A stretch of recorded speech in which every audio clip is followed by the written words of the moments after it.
नमस्कार दोस्तों, मैं हूं रेलवे पॉइंट्समैन अंकुश। दोस्तों स्वागत है एक और नए वीडियो में। और आज की इस वीडियो में हम बात करने वाले हैं रेलवे ग्रुप डी की टोटल 14 पोस्ट में से कौन सी पोस्ट बेस्ट रहने वाली हैं, स्पेशली गर्ल्स कैंडिडेट के लिए। दोस्तों जब मैंने रेलवे ग्रुप डी का फॉर्म भरा था और जब मैंने इसका एग्जाम देने के बाद मेरा इसमें सिलेक्शन हुआ था, तब मुझे इन सारे पोस्टों के बारे में इतनी जानकारी नहीं थी कि कौन सी पोस्ट में क्या काम होता है, कौन सी पोस्ट में कितने घंटे काम करना होता है, कौन सी पोस्ट के लिए हमें 24 घंटे अवेलेबल रहना होता है और कौन सी पोस्ट में ज़्यादा रिस्क रहता है, कहाँ पे हमें जल्दी छुट्टी नहीं मिल पाती है, किस पोस्ट में सैलरी अच्छी होती है। ये सारी चीज़ों की जानकारी मुझे बिल्कुल भी नहीं थी और मैं ये बहुत ज़्यादा सोचता रहता था और मुझे डाउट रहता था कि मुझे कौन सी पोस्ट मिलेगी, क्योंकि ये भी पता नहीं था कि प्रेफरेंस के हिसाब से हमें हमारी ग्रुप डी की पोस्ट मिलती है और किस पोस्ट में ज़्यादा प्रमोशन और ज़्यादा बेनिफिट हमको मिलते हैं। लेकिन जब से मैंने रेलवे ज्वाइन किया है तो इन सारी चीज़ों की जानकारी मुझे हो गई है और हर एक चीज़ का एक्सपीरियंस इस हिसाब से हो गया है और मैं वही चीज़ आपके सामने बताने वाला हूं। तो जितने भी गर्ल्स कैंडिडेट हैं और जिनने भी इसका फॉर्म भरा है, तो वो उनके मन में अक्सर ये डाउट चलता होगा कि हमें कौन सी पोस्ट मिलनी चाहिए जो कि हमारे लिए बेस्ट रहेगी, जिससे हमारा वर्क लाइफ बैलेंस, हम परिवार के लिए भी सही समय दे पाएँ, अपनी आगे की पढ़ाई के लिए भी अच्छा समय दे पाएँ, अच्छी हमें उनमें सैलरी भी मिले, सारी चीज़ें उसमें हो पाएँ। तो उसी के बारे में हम आज की इस वीडियो में बात करने वाले हैं। तो दोस्तों हर एक चीज़ और हर एक फायदा हम डिटेल में बताने वाले हैं, इसलिए वीडियो थोड़ी लंबी हो सकती है। वीडियो को एंड तक जरूर देखिएगा, जिससे कि आपके सारे के सारे डाउट क्लियर हो जाएं। और एक अच्छी पोस्ट में आपको क्या क्या चाहिए होता है, सबसे पहले तो आपको चाहिए होता है आपके ड्यूटी हावर्स, आपके जो कार्य करने के घंटे हैं वो सही टाइम पे हो और ज़्यादा घंटे ना हो। कहीं कहीं पे 8 घंटे, 9 घंटे और 12 घंटे तक ड्यूटी रेलवे में चलती है और कई कई पोस्टों पे 24 घंटे हमें अलर्ट रहना होता है। मतलब कि जो 8 घंटे की ड्यूटी करके आ रहे हैं वो तो ठीक है, लेकिन अगर इमरजेंसी रात में 2-3 बजे भी आ गई तो भी रात में 2 बजे उठकर आपको जाना पड़ सकता है। कई ऐसी रेलवे ग्रुप डी में पोस्ट हैं, जैसे कि एसएनटी हो गई और ये ट्रैक मशीन वाली हो गई और टीआरडी वाली हो गई। तो ये ऐसी पोस्टें हैं जिसमें इमरजेंसी ड्यूटी भी लग सकती है किसी भी समय। लेकिन कई ऐसी पोस्टें हैं जो मैं आपको बताने वाला हूं जिनकी टाइमिंग भी फिक्स है, ड्यूटी हावर्स भी ज़्यादा नहीं है। और दूसरी चीज़ है नेचर ऑफ वर्क, मतलब कि जो आपको काम करना है वो काम भी बहुत ही सरल हो और जिसको आप आसानी से कर सको और लड़कियां भी आसानी से कर सकें, तो उस जॉब में काम भी बहुत ही आसान हो। तीसरी चीज़ होती है लोकेशन। लोकेशन का मतलब है कि जहाँ पे आपकी पोस्टिंग होगी, जैसे कि कई बार ऐसा होता है कि हमारी पोस्टिंग घर से बहुत ज़्यादा दूर हो गई तो हमें जाने में दिक्कत हो रही है, या फिर एकदम आउटसाइड एरिया में हो गई तो फिर वहाँ पे रहने में भी दिक्कत है। तो ये सारी चीज़ें होती हैं। तो तीसरी चीज़ लोकेशन भी मैटर करती है। चौथी चीज़ होती है हमारी सैलरी, कि जो भी पोस्ट हम लेंगे उसमें सैलरी भी अच्छी हो, जिससे कि हमारा जो गुजारा है वो अच्छे से चल सके और जो भी हमारे फैमिली में पैसों की जितनी ज़रूरत हो वो सारी की सारी पूर्ति हो सके। पांचवी चीज़ होती है एक पोस्ट में हमारा प्रमोशन, कि कौन सी पोस्ट में जल्दी प्रमोशन मिल सकता है।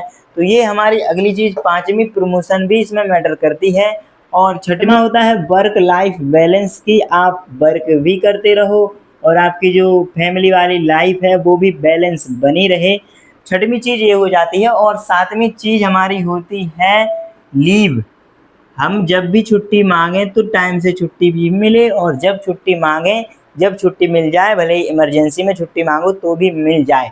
तो एक अच्छी पोस्ट के लिए इतनी ही चीज़ें मैटर करती हैं। पहली ड्यूटी हावर्स, दूसरी नेचर ऑफ वर्क, तीसरी लोकेशन, आपकी पोस्टिंग कहाँ हो रही है, चौथी है एक अच्छी सैलरी, पांचवा है प्रमोशन किसमें जल्दी मिलेगा, छठवां है वर्क लाइफ बैलेंस और सातवीं है लीव हमें जब चाहिए हो तब मिल जाए।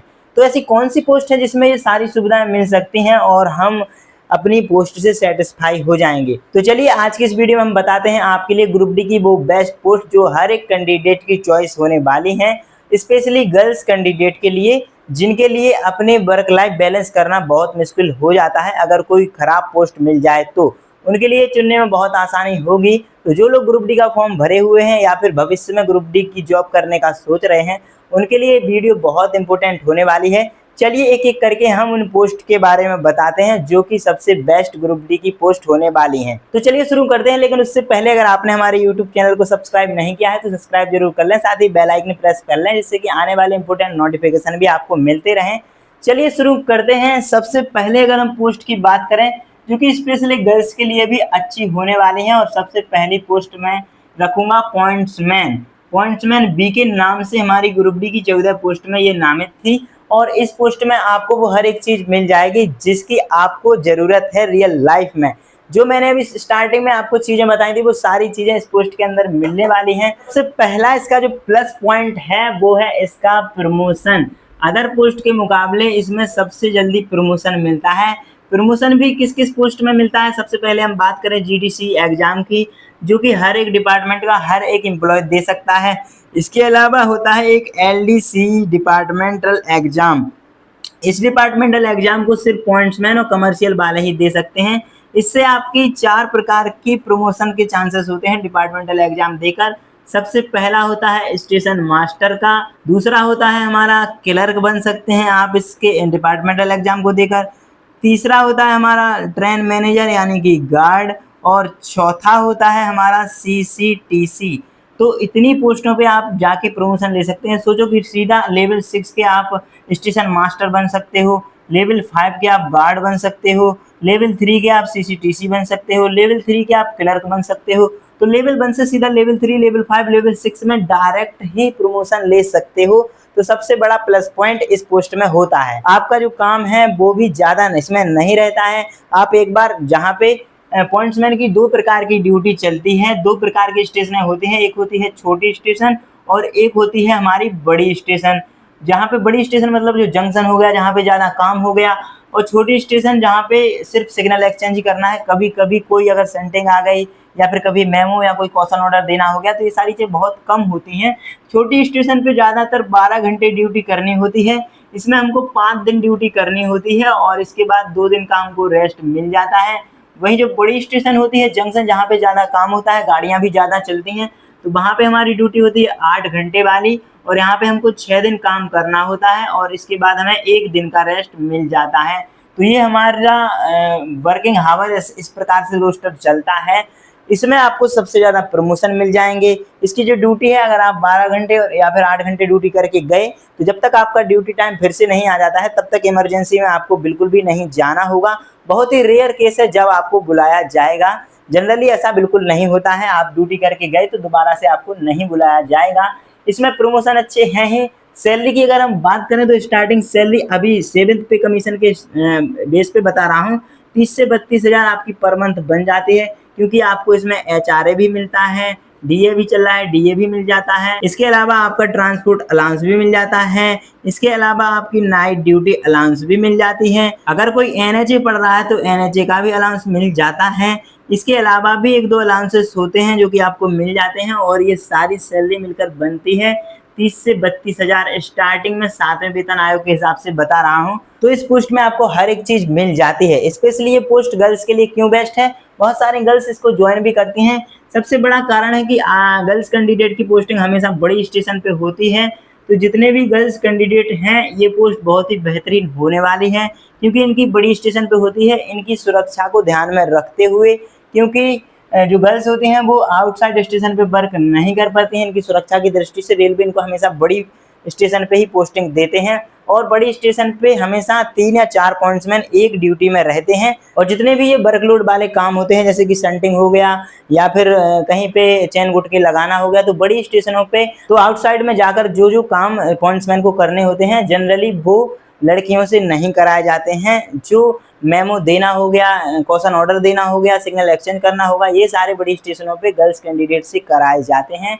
तो ये पॉइंट्समैन की जो पोस्ट है ये गर्ल्स के लिए बेस्ट होने वाली है।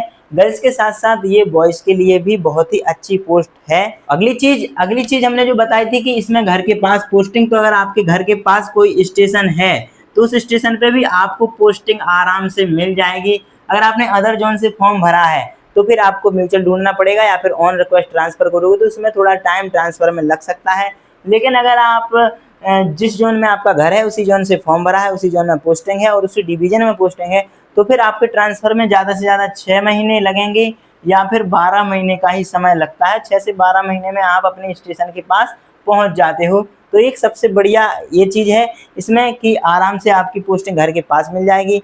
अगली चीज़ इसमें यह है कि जो आपको लीव लेनी पड़ती है, तो आप किसी भी समय इसमें लीव ले सकते हैं। इसमें स्टाफ की कभी भी कमी नहीं होती है। बहुत ही रेयर केस है कि अगर आपको छुट्टी ना मिल पाए। बाकी वीकली रेस्ट तो इसमें मिलता ही है। इसके अलावा अगर आपको छुट्टी अलग से चाहिए तो छुट्टी भी आराम से मिल जाएगी। इसमें हर एक वो चीज़ मिल जाती है जिसकी आपको ज़रूरत है। तो ये हमारी पहली पोस्ट हो गई जो कि हर कैंडिडेट की पहली पसंद होती है, ज़्यादातर फर्स्ट प्रेफरेंस देते हैं। तो चलिए दोस्तों, दूसरी सबसे बेस्ट पोस्ट के बारे में हम बात करते हैं जो कि है असिस्टेंट ऑपरेशंस की। असिस्टेंट ऑपरेशंस वाली पोस्ट भी बहुत ज़बरदस्त होती है, जिसमें आपकी वर्क लाइफ बैलेंस भी अच्छा बने रहेगा, जिसमें आपको सैलरी भी अच्छी मिलेगी। इसमें तो पॉइंट्समैन से भी ज़्यादा सैलरी बन जाती है। जनरली इसकी जो पोस्टिंग है वो बड़े जंक्शन स्टेशन पे ही होती है, जहाँ पे इनका हेडक्वार्टर होता है वो बड़ी ही स्टेशन पे होता है। इनका जो काम होता है वो इलेक्ट्रिकल विभाग की ये पोस्ट है, तो इलेक्ट्रिक वाला इनका काम होता है। जैसे कि बड़े स्टेशनों पे जो प्लेटफॉर्म पे जितनी लाइटें लगी होती हैं और जो पंखे लगे होते हैं और इलेक्ट्रिकल से रिलेटेड जितनी भी चीज़ें लगी होती हैं, तो उनका अगर कुछ ख़राब हो जाता है तो वही चीज़ इनको सुधारनी होती है। वहीं अगर छोटी स्टेशन पे कुछ ऐसी चीज़ ख़राब हो जाती है, उनके प्लेटफॉर्म की लाइट या फिर अंदर ऑफिस की लाइट या पंखे कुछ भी, तो उनको सही करने के लिए उनको दूसरी स्टेशन पे जाना होता है। अगर ये लोग 8 किलोमीटर से ज़्यादा जाते हैं तो इनको टीए यानी कि ट्रैवलिंग अलाउंस भी दिया जाता है, जिससे इनकी सैलरी भी ज़्यादा बन जाती है। और इनकी जो ड्यूटी है वो सिर्फ 8 घंटे की ही होती है, जहाँ पे इनका हेडक्वार्टर है। इसके अलावा अगर इनको किसी दूसरे स्टेशन पे जाना है तो वहाँ पे जाके इनको काम करना होता है। वो काम निपटाने के बाद इनकी ड्यूटी ख़त्म हो जाती है। बीच में इनको इमरजेंसी में बुलाया जा सकता है, लेकिन जनरली ये बहुत ही कम होता है कि इनको ड्यूटी ऑफ होने के बाद बुलाया जाए। तो इसमें वो सारी चीज़ें मिलती हैं जो पॉइंट्समैन के लिए मिलती हैं, बस इसमें प्रमोशन के चांसेस थोड़े कम हो जाते हैं जो कि पॉइंट्समैन के मुकाबले। तो यही सारी चीज़ें एक असिस्टेंट ऑपरेशंस की पोस्ट। ये पोस्ट लड़कियों के लिए भी बेस्ट होने वाली है। इसके काम को देखते हुए ज़्यादा मेहनत वाला भी काम नहीं है, फिजिकल वर्क ज़्यादा है नहीं, वर्क लाइफ बैलेंस भी कर सकते हो, अपनी ड्यूटी खत्म करके घर वालों को, अपनी फैमिली को भी टाइम दे सकते हो। तो दूसरे नंबर की जो पोस्ट है ये सबसे बेस्ट रहने वाली है। चलिए हम अगली तीसरे नंबर की पोस्ट के बारे में बात करते हैं। और अगली जो पोस्टें मैं बता रहा हूँ ये सारी की सारी पोस्टें हमारी वर्कशॉप से रिलेटेड हैं। जितनी भी वर्कशॉप वाली पोस्टें हैं, वर्कशॉप्स वाली, और इसके अंदर भी 4-5 पोस्टें आती हैं जो कि ग्रुप डी में टोटल 14 में से सारी की सारी वर्कशॉप की पोस्टें ज़्यादातर हैं। इसमें सबसे पहली जो वर्कशॉप होती है ये होती है TL&AC वर्कशॉप। इसके बाद दूसरी जो पोस्ट होती है वो सिर्फ असिस्टेंट वर्कशॉप के नाम से ही आती है, जो कि मैकेनिकल डिपार्टमेंट की पोस्ट होती है। इसके अलावा एक और होती है लोकोसैड। लोकोसैड ये भी वर्कशॉप है। इसके अलावा एक और लोकोसैड होती है, लोकोसैड। एक होती है डीजल वाली लोकोसैड और एक होती है हमारी इलेक्ट्रिकल लोकोसैड। जिसमें डीजल इंजन बनाए जाते हैं उसे डीजल लोकोसैड कहते हैं, जिसमें इलेक्ट्रिक इंजन बनाए जाते हैं उसमें इलेक्ट्रिक लोकोसैड उसको कहते हैं। और ये 4 वर्कशॉप वाली पोस्टें आती हैं, जिसमें सबसे अच्छी पोस्ट होती है TL&AC। इसमें ट्रेन के जो डिब्बे बनाए जाते हैं उसके अंदर जितनी भी चीज़ें लगाई जाती हैं वो सारी चीज़ें उन डिब्बों के अंदर TL&AC वर्कशॉप में लगाने होते हैं। इसमें इंजन का ज़्यादा काम नहीं होता है, सिर्फ जो बोगियाँ होती हैं मेलगाड़ियों की उसमें TL&AC वर्कशॉप में काम करना होता है। अगर किसी बोगी की AC खराब भी हो जाती है, कोई लाइट खराब हो जाती है, तो वो रिपेयर होने के लिए भी इसी वर्कशॉप में जाता है। और इनकी जो पोस्टिंग है वो हमेशा बड़े शहर में होती है जहाँ पे वर्कशॉप होती हैं। और इनकी जो ड्यूटी है वो 9 to 5 की जॉब, जिसके लिए ज़्यादातर कैंडिडेट कोशिश करते हैं पाने के लिए। तो 9 बजे से लेकर शाम 5 बजे तक इनकी पोस्टिंग रहती है। इसके बाद इनको बिल्कुल भी नहीं बुलाया जाता है, एक बार ड्यूटी खत्म हो गई। और जितनी भी वर्कशॉप की पोस्टें हैं इनमें सैटरडे को हाफ डे हो जाता है, मतलब 12 बजे छुट्टी हो जाती है। इसके बाद संडे के आने का हमेशा ही रेस्ट होता है। और जब भी इनको छुट्टी चाहिए हो तो जनरली आराम से इनको छुट्टी मिल जाती है। वर्क लाइफ बैलेंस भी बनी रहती है, अगर आप आगे की पढ़ाई कर रहे हो तो वो भी आराम से कर सकते हो। और ये सभी वर्कशॉप वाली पोस्टों में सेम चीज़ लागू होती है। तो सबसे अच्छी पोस्ट TL&AC वर्कशॉप की होने वाली है, जो कि लड़कियों के लिए भी और लड़कों के लिए भी, मतलब मेल कैंडिडेट के लिए भी और फीमेल कैंडिडेट के लिए भी। अगली जो पोस्ट होती है असिस्टेंट वर्कशॉप की, मैकेनिकल पोस्ट होती है। सेम चीज़ जो TL&AC में वही है, बस इसमें मैकेनिकल वाला काम होता है। इसके बाद होती है लोकोसैड डीजल। इसमें सिर्फ इंजन के काम होते हैं, जो डीजल इंजन होते हैं इस लोकोसैड में सिर्फ डीजल इंजन के ही काम किए जाते हैं। बाकी जो जॉब प्रोफाइल है वो इन सभी की सेम रहने वाली है। और इसके बाद है लोकोसैड इलेक्ट्रिकल। जो भी इलेक्ट्रिक इंजन होते हैं उनका काम इस लोकोसैड में होता है। बाकी सारी चीज़ें सेम होती हैं। इनके प्रमोशन की अगर हम बात करें तो अभी जैसे आप असिस्टेंट के रूप में जाओगे लेवल 1 में, इसका बाद इनका जो टेक्नीशियन होते हैं, हर एक पोस्ट में अलग अलग टेक्नीशियन होते हैं। तो सबसे पहला आपका टेक्नीशियन ग्रेड 3 में प्रमोशन होता है। ये कितने साल में होता है डिपेंड करता है, कभी कभी 4 साल में, 5 साल में, 6 साल में। आपकी सर्विस रिकॉर्ड के हिसाब से ये प्रमोशन होता है, जो कि बिना एग्जाम के ही हो जाता है। तो टेक्नीशियन ग्रेड 3 में होगा। इसके बाद अपना टेक्नीशियन ग्रेड 2 में हो जाएगा। इसके बाद टेक्नीशियन ग्रेड 1 में हो जाएगा। इस तरह से आपका प्रमोशन चलता रहता है और सभी वर्कशॉप में ये प्रमोशन सेम रहते हैं। तो ये जो पोस्ट है ये लड़कियों के लिए भी सही होने वाली है और लड़कों के लिए भी सही होने वाली है। इसकी जो पोस्टिंग है वर्कशॉप में ही होती है। तो ये आप मान के चलो कि आपकी फिक्स एक ड्यूटी रहती है। आपको इसमें कहीं दूसरी स्टेशन पे भी काम करने नहीं जाना होता है। फिक्स आपकी टाइमिंग भी है। ड्यूटी हावर्स आपके 9 से 5 8 घंटे का रहने वाला है। अच्छी तरह से इसमें रेस्ट भी मिलते हैं और अच्छी तरह से छुट्टी भी मिलती है और आराम से आपकी फिक्स ड्यूटी होती है। आपकी नाइट ड्यूटी इसमें कभी भी नहीं लगाई जाती है। तो दोस्तों यही सारी पोस्टें थी जो कि मैंने 4 ये और 2 वो 6 पोस्टें हैं 14 में से बता दी हैं, जो कि आपकी चॉइस के हिसाब से इनमें से जो भी पोस्ट हो आप इसको अपनी प्रेफरेंस दे सकते हो। बाकी दोस्तों आज की इस वीडियो में इतना ही था। अगर आपको एक ऐसी वीडियो भी चाहिए हो जिसमें हम सभी पोस्टों की सैलरी के बारे में बात करेंगे कि किस पोस्ट में कितनी सैलरी मिलती है, किस पोस्ट में ज़्यादा सैलरी मिलती है, कौन सी पोस्ट सैलरी के हिसाब से अच्छी रहने वाली है, तो इसकी वीडियो हम अलग से बनाएंगे। अगर ऐसी वीडियो आपको चाहिए हो तो कमेंट में आप लिख दीजिए कि सैलरी वीडियो। और अगर ये वीडियो आपको अच्छी लगी हो तो वीडियो को लाइक ज़रूर करिएगा और अपने दोस्तों के साथ शेयर ज़रूर करिएगा। और अगर अभी तक चैनल को सब्सक्राइब नहीं किया है तो सब्सक्राइब जरूर करिएगा। चलिए मिलते हैं अगली वीडियो में, तब तक के लिए नमस्कार, धन्यवाद।